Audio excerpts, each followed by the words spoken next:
but I just don't get it, you know? All right, let's get it started. Neither player wanted to run to the other side, which is what I expected. Yeah, I think it was a mistake not calling neutral start. Good call. It's cost him a whole stock. Always call neutral start. Always. Always, always, always. People will laugh at you and say you're trying too hard, but you just saw what happened. Yeah. You've opened my eyes to it, because I think I would have laughed at you if you called it. I wouldn't have said you're trying too hard, because I'm a try-hard guy, but I would have said, if you need a neutral start, like, it doesn't really matter. But we just saw it, you're right. It Totally can cost. right. Billy looks like he's got his footing now, though. Oh. Trading up smashes. Saw that Jigglypuff there do the hard run, which is especially silly when she does it. It is. She does it for an extended period of time. You don't see it much either. We see Mango do it sometimes. Run all the way across the stage, then do like a retreating there. It's just like, whoa, what? Get up in the air. That's where you belong. Now, that second stock seemed like it came relatively quickly, but in the meantime, the Falco had 80%. 2 hits, and then it was over, so that was huge. And still, it's just that clean first stock that's the difference between the two. See if Billy can bring this back. And here we're seeing that play to win I was talking about. Great. Mojo has the lead. He's comfortable just planking this ledge, playing it safe. Yeah, he is. You called it planking the ledge? Yeah, that was the Is whole that term because of in, the smasher plank, or because of what plank can mean IRL? Well, I believe it came originally from Brawl. It's a Brawl term. And Plank played Meta Knight in Brawl, and it was the act of stalling at the ledge without any viable way to approach you. I don't think Jigglypuff has any true planks like Meta Knight did. He was just unapproachable on the ledge, which is why the ledge grab limit was introduced. But Splice is back in this one. It's actually something that would... Mewtwo King, when he came out in 2010, was convinced Jigglypuff was broken. I need to get Jigglypuff banned. I need to get Jigglypuff banned. Watch this, watch this. You'd play with him, and he would just plank the ledge with Jigglypuff. Ooh! Nasty rest. Doing invincible fairs, retreating to the ledge. Doing invincible down airs, retreating to the ledge. It was very difficult to approach, but also very frustrating that he would do that to us. And Puff is not at the top of the meta. And she's still not banned, so Jason, you didn't do it, buddy.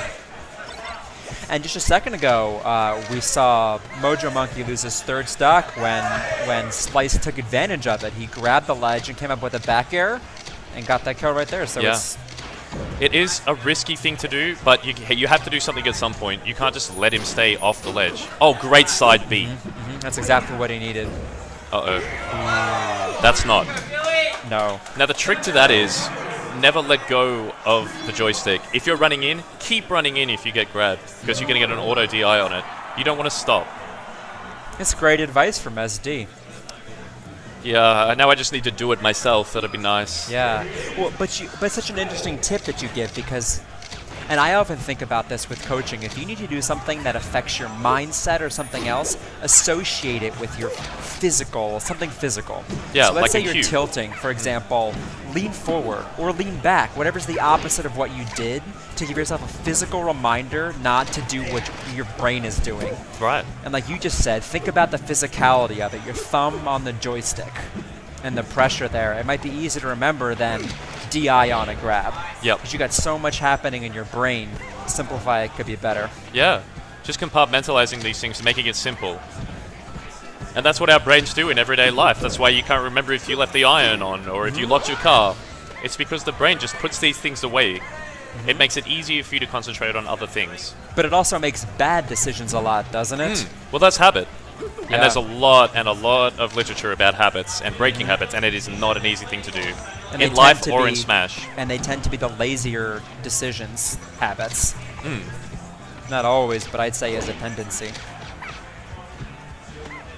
So we're here on Yoshi's story, where Falco can get kills much faster with the closer blast zones on the side and the top. And the top.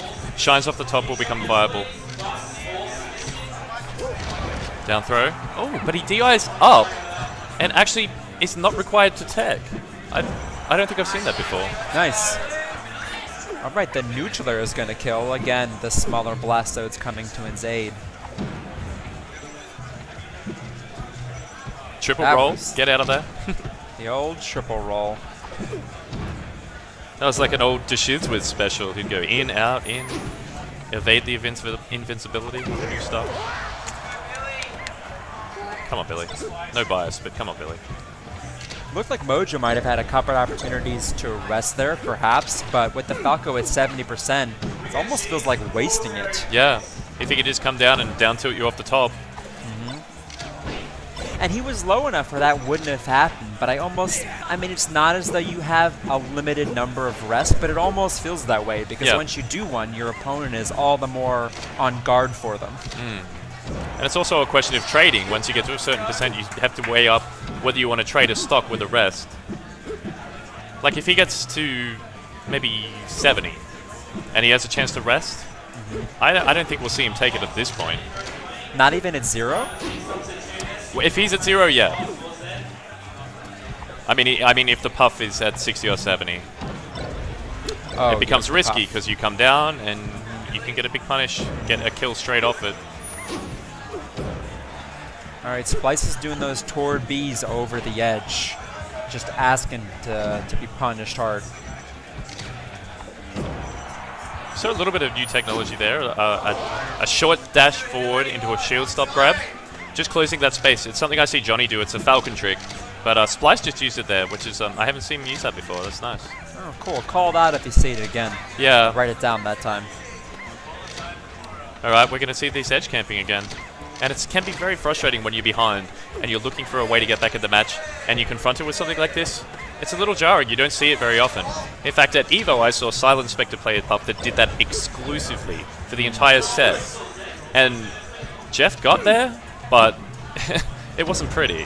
And they were timeout matches. Well, it's so rare that if you do that, like if you do what Mojo's doing, that your opponent will test you to see just how long will you do it. Because yes, the person who's down has to go in, but there's still 4 minutes left. Laser for 2 minutes and then figure it out. See if he has it in him to do that camping thing for 2 minutes. We see even Mewtwo King eventually come off the ledge, like even with Sheik. He'll have a lead, he'll stay there a long time, but he'll come up eventually. Oh! What did we just see? I guess he landed on the stage and then got pushed back off. Yeah. Oh, that's done. Look at it. Okay. Good games to MojoMonkey. Look forward to seeing him in the championship bracket. Should be very interesting.